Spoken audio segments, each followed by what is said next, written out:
For those of you who haven't been keeping up with recent events, Kingdom Come Deliverance 2 came out about 2 days ago, as of this video coming out. And honestly, within 24 hours, it broke every expectation that anybody had regarding the game. It sold over 1 million copies.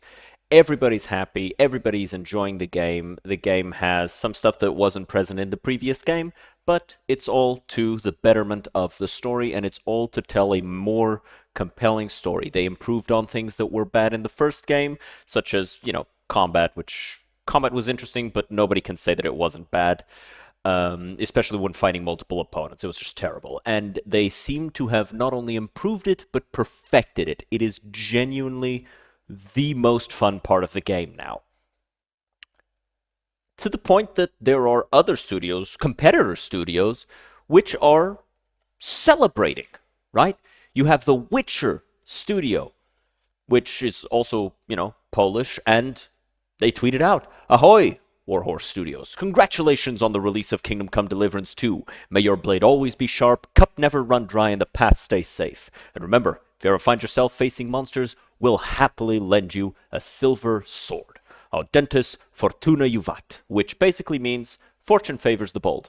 This is something that has kind of become Warhorse's motto, considering that after Kingdom Come Deliverance 1 came out, it took a lot of bravery to continue with the constant media attacks that they suffered.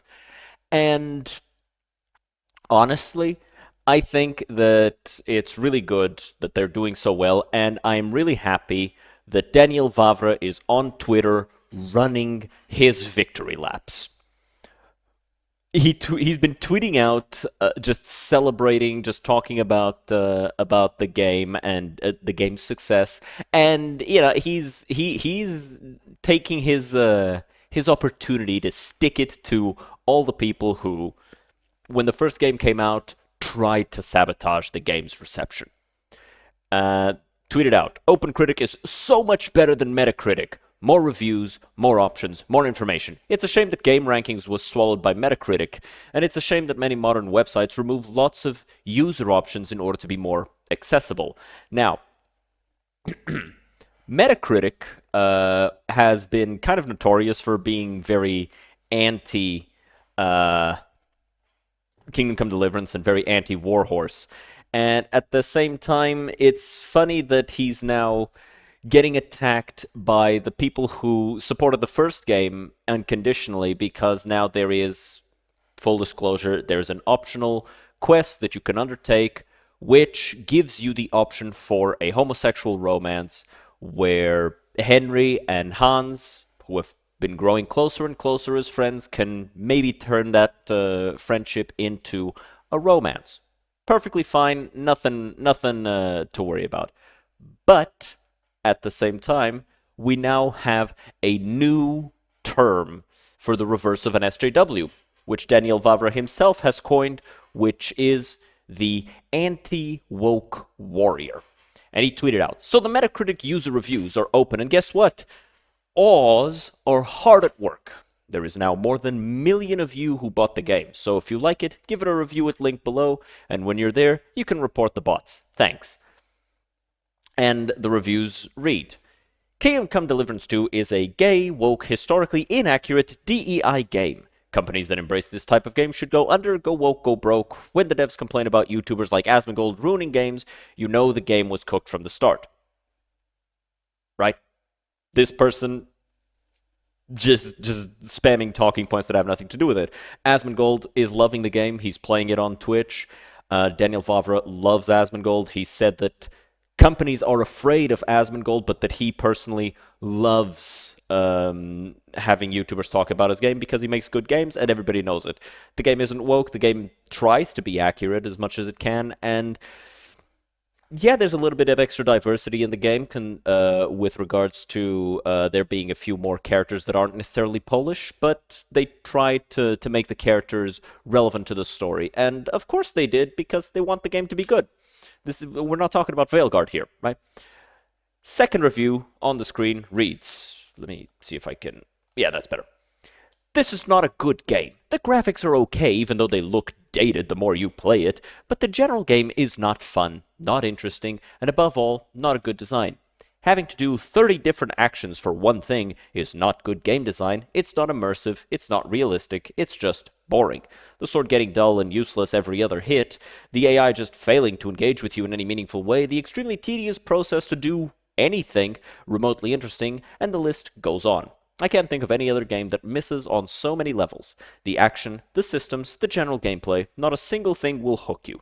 First game was original, this has zero of the originality and all of the problems, and more than the first one had. I'm just sad I went past the refund window trying, and I'm sure he went on. Now, I think this is a fair review to some extent. The game kind of prided itself on how things take longer to do, but at the same time, this is somebody who is taking things about the game that can be a little dull and elevating them to being game breaking.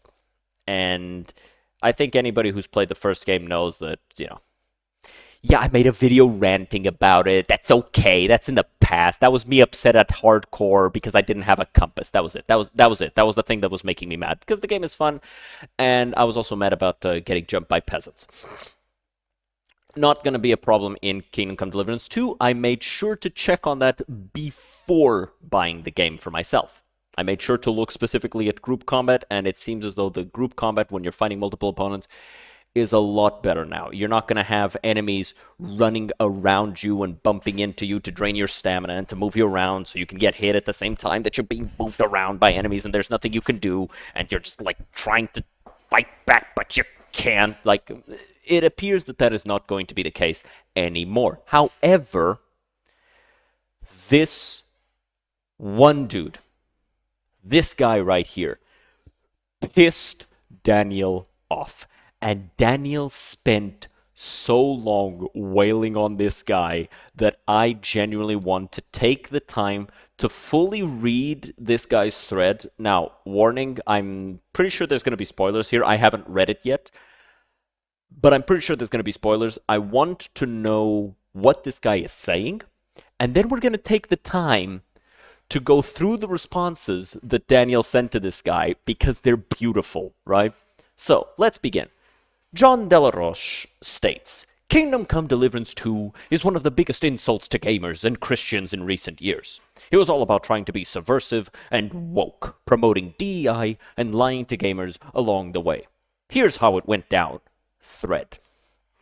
And again, the situation is part of one optional quest in a game that is hundreds of hours long. It is a topic completely out of context, and this is also optional. Like, even if you do the quest, you do not have to become romantically engaged with Hans. But continuing. The first Kingdom Come Deliverance game was an indie game praised for its historical accuracy. Even though Daniel Vavra was called racist for not including black people in Bohemia, he stood by his guns to create something everyone loved. Rumors began that KCD 2 was banned in Saudi Arabia because of a graphic gay sex scene. Now, I want you to keep in mind, Christians, this person says that the game is an insult to Christians, and yet Saudi Arabia is notoriously hostile to anybody who isn't a Muslim. Christians are not Muslims, I want that established. But doesn't really matter for this situation. I just wanted that established to show that, this weird thing to get attached to. But let's continue. At the time, Warhorse Studios lied and pretended like they knew nothing about it. That quickly changed as they kept making cagey posts online. At the same time, it also came out that they had, in fact, put a black guy into the court in Bohemia in this edition, and they began scrambling on that narrative as well. Apparently Daniel Vavra has come out about this. He was forced to by everybody talking about it. Apparently there is a physician who is from Arabia. He's Arabic, and he is of darker complexion. He's not what you would normally consider black, because nowadays people think of blacks as African Americans or people from Africa. In this case, this would be somebody who is brown skinned because he is from Arabia.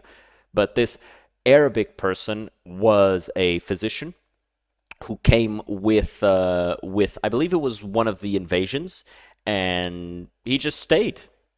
He was kept, I think, initially as a prisoner. I'm not fully remembering, but it doesn't really matter. He was kept initially as a prisoner, and because he's a talented physician, he's now in court because he's useful. Go figure, right? Regardless, from True Gaming, we have received official confirmation that Kingdom Come Deliverance 2 has not been cleared for release in Saudi Arabia by the General Authority for Media Regulation. This is because Saudi Arabia is notoriously homophobic. The reason, as are most Arabic states.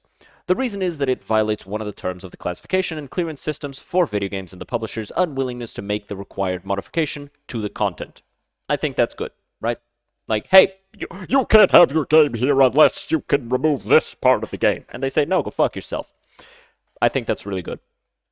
Even though he clearly added DEI elements to the game, Daniel Vavra positioned himself as a victim of the cultural war on the right, saying, turns out that we are once again in the middle of a rather bizarre culture war, this time from the opposite side than usual, so here's a statement. But I'd hate to spoil the plot of the game for the sake of it. As if it was gamers' fault for noticing. Noticing what? That there's a black person in the game and that there's a homosexual, optional homosexual scene in the game. That's not enough to make the game woke or DEI or anything because, hey, guess what? Gay people exist, black people exist. There is a difference between what Veilguard did, which was take a fantasy game and force modern day real life politics and controversies into the game that don't need it, all the while you're trying to save the world. And meanwhile, the setting of KCD has always been a much more interpersonal situation. You're not like saving the world, you're not like saving the country, you're kind of just dealing with local drama, which, you know, in the first one involved an invasion, but overall you were like, there was no epic story behind it. It was just, you were a blacksmith's son, and you were becoming a knight, and then or a squire, and then a knight, and, you know, growing into all of these things, right? But let's read Daniel Vavra's actual response to this situation. So, the game is exactly what I wanted it to be. No one has tried to influence me as an artist in any way, and anyone who knows me knows I wouldn't let them anyway. Every character in the game has a very clear reason to be where they are, which you'll understand when you play the game. Our goal was, and still is, to show life in medieval Bohemia as it easily could have happened and to tell an interesting story.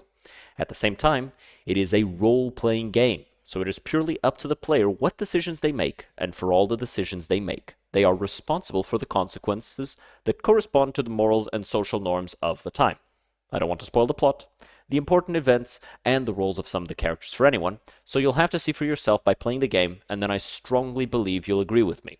By the way, this person is mad about one black guy. One man who is from Arabic descent. That's it. That's what pissed this guy off. One Arab. Continuing. After this, gamers noticed that Community Manager placed a code of conduct on Steam banning homophobia and transphobia, also targeting harmful ideologies, signaling the studio had gone woke. Let's read. We're grateful for the vibrant and passionate discussions that take place here. Your love for this game and its immersive world has forged a unique and thriving community. To ensure that our forums remain a welcoming place for all, we're introducing a new set of community rules designed to maintain smooth moderation and foster meaningful, respectful discussions. We get it. This is a PEGI 18 game, and colorful language is part of the vibe.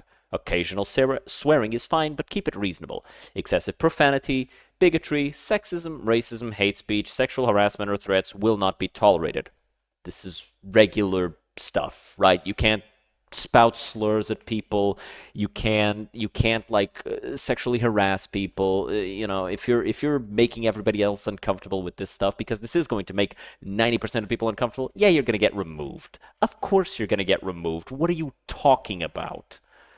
Regardless, zero tolerance for discrimination. Discrimination in any form is strictly forbidden. This includes racism, sexism, homophobia and transphobia, ableism, ageism, religious discrimination, classism, colorism, and body shaming. Right? Regular stuff. Do I think this is necessary? No. Do I think it's regular stuff that everybody does? Yeah. Moving on. It also came out, a community manager for Warhorse Studios posted saying that Henry wasn't homosexual in the first game, only because of budgetary complaints. meaning they wanted to insert wokeness into the franchise originally. Okay, let's read this fully and then we'll address this because this is a point that I've seen addressed because Razorfist brought it up and Daniel Favre responded to him directly. So, nobody will force you to do anything, but you will play as Henry, the son of a blacksmith, and yes, he is straight and white and male and from Bohemia. Someone from France will not be able to play a French guy even if he loves his country. If you're in a wheelchair, you will be able to walk in the game, and Henry will be able to have a dog in the game even if you're more of a kind of cat person. You will play as a Christian person even if you are a Muslim, Hindu, atheist, or Jedi. That's funny. What if you are an artist and drawing is your life and now you have to play as a character who is not able to hold a brush or pen at all? Or if you're tall or small or big or skinny. There's nothing wrong about people to have different preferences and heritages, but we cannot cover them all, and we don't want to. We want to tell the story of Henry, the son of a blacksmith from Silver Scalus, and he will be different from you, not only in his sexuality, but in his heritage, in his looks, and in his biography and many more. He, maybe, will be able to do things you are not able to do in real life, while he lacks in other tasks in which you are great. This game is not meant to be about you. You are not Henry. You are Jan Silva, and you will be able to play as Henry if you want to. You can play his role. There are so many facets that creates a character, a person, an individual. Being gay or straight is not the only difference between people. People are people, right? So people take this as this guy is obviously misinterpreting it on purpose as whoa, what the fuck? He's interpreting it on purpose as being budgetary complaints, which wasn't the case, right? Daniel Favre straight up said that this person stated that he was straight because, hey, for the duration of the first game, there was no plans on adding anything homosexual for Henry to do. It wasn't part of the plans. For the second iteration of the game, they decided, hey, it would be pretty cool if we added that into the game, if we made that a possibility for the players who want that. Because there are players who want that, who want this hardcore type game, and they feel as though they want to have that in the game. That's fine, you know? Perfectly reasonable. Sure. They want to have a singular homosexual scene because, hey, Henry is... How the fuck? Actually, hold on. Henry of Scallet's age. Okay, apparently he's 27-ish. Late 20s. Okay, yeah, the actor's 39, so that makes sense. So we've got a 27-year-old who lived his whole life inside of a village, very, very sheltered, and now he's exposed to the entire world. Yeah, he can experiment with stuff. That's fine, right? Like, as of the first game, as of everything happening, he's straight. As things begin to be more exposed to him, I don't think that it's unrealistic to think that somebody who is curious about that stuff, not everybody's going to be. I never was. I know a lot of people who never are. 90% of people never feel any curiosity regarding that. And that's perfectly fine. But that last 10% of people might want to try this. And so, I think that it's a good thing to have it in the game. Or at least I don't think it's a bad thing to have it in the game. Okay? But let's continue, and this does not necessarily paint the game that came out 8 years later. Regardless, Daniel Favre stepped into it again, doubling down on his post and calling critics of his woke activities Nazis, signaling to the left again. In this, he confirmed the gay sex scene was real. So after leftists cursing me as Nazis for 10 years, now the Nazis cursing me as Jews because Saudi Arabia might want to ban KCD because of the homosexual scenes. I think it's perfectly reasonable to call somebody a Nazi if they're using the word Jew as an insult, which they were doing. They were using that as an insult. It's incredibly American-brained. It's something that you do not see here in Europe, but yes, it was happening. Continuing. While a number of gamers voiced they didn't want to play the game because of a graphic homosexual scene, Favre took to Twitter to mock Christians using classical art of the Magi and falsely implying it was homosexual in nature. This will be terrifying for some. These are the three kings who visited newly born baby Jesus, the dream of the Magi, from the Queen Mary Psalter England, 1310-20. Yeah, I think this is a story where they all slept in one bed and they had a vision in their dreams, and they all had the same vision. Yeah, you a lot of people would consider that to be homosexually relevant, I guess you could say. Continuing. He's been running to the Access media who were sweeping for the game and giving it high marks. IGN gave it a 9 out of 10. He's talked to PC Gamer to try to deflect from gamer criticism, much like major studios always do. Claims he's tired of being drawn into the culture war. Of course he is, but by inserting blacks and gays into a Christian, crusading themed game, it's not at all crusader themed, like not even a little bit. He clearly intentionally went for a leftist culture war mantra with the game. No, no, that's not true. There's a black character who is relevant to the game, and you have a gay option. One of each. That doesn't make the game at all a leftist culture war mantra game. It doesn't. Not even a little bit. Like, this is something that, sure, some people are going to appreciate, and the other people aren't even going to notice. Regardless, while boasting high initial numbers, Kingdom Come Deliverance 2 is already dropping like a rock for players in the game. It seems people tried it out but are fed up with the woke agenda inserted into everything. This is perfectly normal. The game goes in peaks and valleys, and in fact, if we look it up right now, I haven't even looked at this. See? He looked at this, and then it started to go down, and then it went even higher. See? It's right here. This is normal. What you're seeing here is the hours at which people are able to play the game, and then they have to stop playing the game. People can play the game. People can't play the game. People can play the game. People can't play the game. You know how it works, right? Because, most of you have jobs, right? So you understand how that works. Continuing. I accidentally spoiled what we're going to get to later in the video. Give me a second. We're going to get to that, guys. We're going to get to that. Give me a second. Give me a second. But people sleep at night. See how it goes back up and surpasses the first day's all-time high the second day? Ah, they did the same thing as I did. Oh, that's so cute, community notes. Regardless, if you appreciate the info, Fandom Pulse does deep dives on video games. This was not deep at all. But, regardless,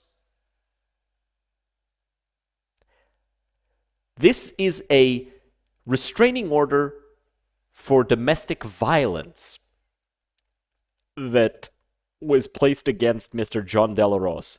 And Daniel Vavra whipped that shit out like a fucking magic spell and just fucking abjured this motherfucker.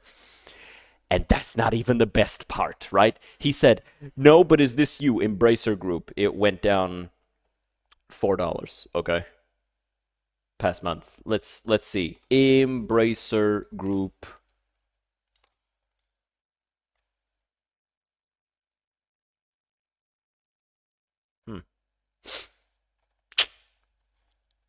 Let's go back here. Regardless, you hit your wife harder than this, bro. Everybody's cooking them. Anyway, this person who is very anti-gay was posting this, gay furry art of Pokemon. Are those species gay? Daniel asks. He's cooking this guy. He's cooking him. That you? Nice furry ass. This guy isn't just into the gay shit. He's also into animals. So he's attacking the game for having one gay scene in the game. He already has more gay shit on his account than the entirety of the game the entire game. See this one yet? Every creature is beautiful and noble, for Allah created them thus. I'm just admiring his work. Yeah, because this guy's a Muslim. Go figure. Wakanda forever. Yeah, go figure. He's an ignorant retard. But let us continue, because this guy is not done. Defender of Christian values against appearances of those evil homosexuals in games, sharing some spicy, furry gay asses. These anti-woke warriors are even more funny than good old social justice ones. Did I just make a name for them? Could we call them Oz, the birth of a trademark? I hope this kicks. I hope this becomes popular. I want to call people Oz when they're being annoying. I want to. And this guy's like, oh, yeah. I'm all about supporting KCD too, but the mudslinging is getting a bit much. What would put these people in their places if y'all do a post about sales or how many people are playing across all platforms? Maybe in a month or two. Show off some stats. How many bandits killed, horses stolen, chickens punched, and then top romance character. This would actually be great. Because a lot of RPGs like to do this. Even Veilguard did it, and the numbers were so sad they had to take it all down, I think. But yeah, the numbers were sad as hell. And Baldur's Gate 3 did it, and it was beautiful, right? Like millions of playthroughs within the first week, right? That was beautiful. And yeah, soon, very soon. So we're going to have to keep an eye out for that. But he Smash JT, Warhorse Studio founder Daniel Fabre, goes scorched earth versus John Drelros for taking a defender of Christian values stance against Kingdom Come Deliverance 2 due to gay side quests. Brings up his history of furry posts and domestic violence allegations. This timeline is wild. Yes, it is. Wow, personal attacks on critics. Those are libel too, Daniel. It's only libel if it's untrue. But I guess you feel safe doing so in Europe all because I don't want to play gay sex in your video game. No. See, you can play the entire video game, 100% it, and still not do the gay sex thing. Yeah. Yeah, man. What a disgusting person. Yeah, I think it's far more disgusting to beat your wife up so much she has to go to court and get a restraining order over it. I think that's much worse. What a nasty guy. No wonder he intentionally created and thought out in detail a gay butt sex simulation. What? And of course, Daniel Vabra claps back with this beauty. And no other comment. He just slung his dick onto the table. You got our boy Henry and both of his main bitches on screen right here. Both of his baddies. And maybe a second, third, maybe a third baddie? Maybe? Maybe? Oh, well. I hope you guys had fun with this. I know I did. I saw this and I knew I had to talk about it for a bit. Oh, man. Let me know if you guys enjoyed. Drop a comment, drop a like, do all that good stuff. I hope to see you guys again. I'm going to be playing KCD too. I'll probably stream it a bit when we're done with Final Fantasy 16. Hopefully we can finish by the end of this week. But if we can't, we'll continue. We'll continue doing it until we finish, and then we'll jump into KCD 2. It's going to be a lot of fun. Make sure to like, subscribe, follow on Twitch, follow the Discord, do all that good stuff. I'll see you guys next time. Have a good one. Cheers.